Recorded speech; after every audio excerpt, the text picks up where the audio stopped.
They came here amidst a nation torn apart, took what was broken and bankrupt and prospered it. A beacon of knowledge they created. This place, a landmark built from the sweat on their brow. From their ranks marched on men and women of valor and knowledge. Peace and perseverance became their masters. They became known for their diligence. 80 years later, when the world tore at the seams, they continued on. They wanted peace in a world that knew only violence. They sought light in the darkness and love in the ruins. They marched to the beat of their own drum. In the days of the rising sun and the night of the broken glass, they became a healing hand. When their brothers came home from war, they gave them shelter in this place. Who sends thee? He sought to give them more than knowledge, a home and a foundation. Sam Marble called forth every man and woman, climbed atop his podium, cast his hand into the air.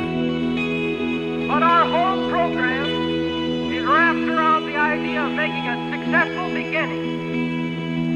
And if we can make a good start, we've got optimism for the future. They all agreed. It was time to do something greater than simply be.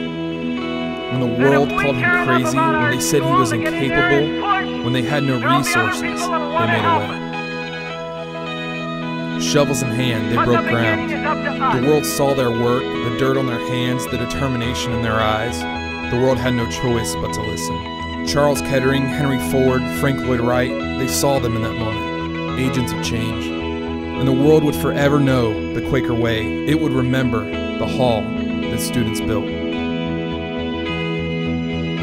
They left behind artifacts, evidence of their existence. What will stand as a monument to our time? I mean, the things that drew me here were really the reasons that I stay. It's the values that we have. It's the fact that we're able to work with students that are looking for an opportunity. I'm the first in my family to go to college, and we have a lot of students that are like that here, first generation college students, and I just find that to be a really compelling environment. And I think that what we do here is really special.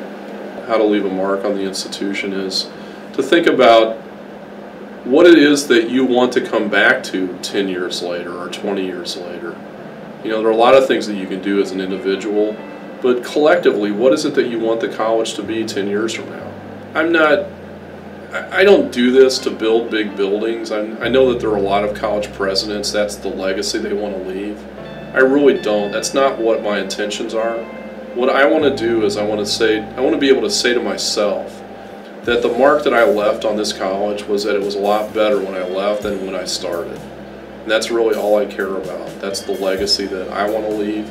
That's what I hope 50 years from now people will look back and say that this was a time that we really did a lot of important things that led to the success of the college, and that's why it's still there 50 years later. When students think about this campus, I think that they need to think about how can they help us to make it better. But our whole program is wrapped around the idea of making a successful beginning. And if we can make a good start, we've got optimism for the future. I'm willing to predict that if we care enough about our school to get in there and push, there'll be other people that will want to help us. This is iconic to me. This represents to me the idea of self-reliance. It means that we can do anything we choose to do.